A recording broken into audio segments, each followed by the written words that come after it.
بصراحة المشهد اللي اتنقل من عزاء الفنان الكبير هاني شاكر كان صعب جدا على أي حد يشوفه. اللحظة كلها حزن وانكسار خلت كل اللي موجودين يتأثروا من غير ما يحسوا. في وسط أجواء مليانة بالدموع والصمت ظهرت زوجة الفنان هاني شاكر وهي في حالة انهيار تام، مش قادرة تستوعب اللي بيحصل وملامح كلها وجع وحزن. كانت بتحاول تمسك نفسها لكن واضح إن الصمت كان أكبر من قدرتها على التحمل.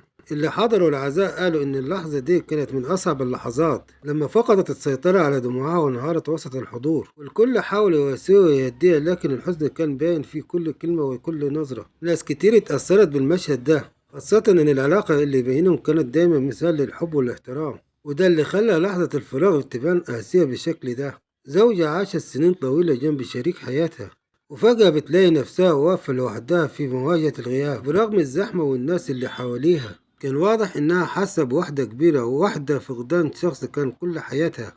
كل اللي حواليها كانوا بيحاولوا يدعموها، لكن في اللحظة دي مفيش حاجة بتعوض غياب حد غالي. المشهد ده رجع للناس معاني الفقد الحقيقي، وإن النجوم مهما كانوا كبار في الآخر هم بشر عندهم مشاعر وأحباب، والفراق عندهم بيكون بنفس الوجع ويمكن أكتر. وفي النهاية فضلت صورة زوجة هاني شاكر وهي منهارة في العزاء واحدة من أكتر اللحظات اللي لمست قلوب الناس. لحظة صادقة مليانة ألم وصعب تتنسي.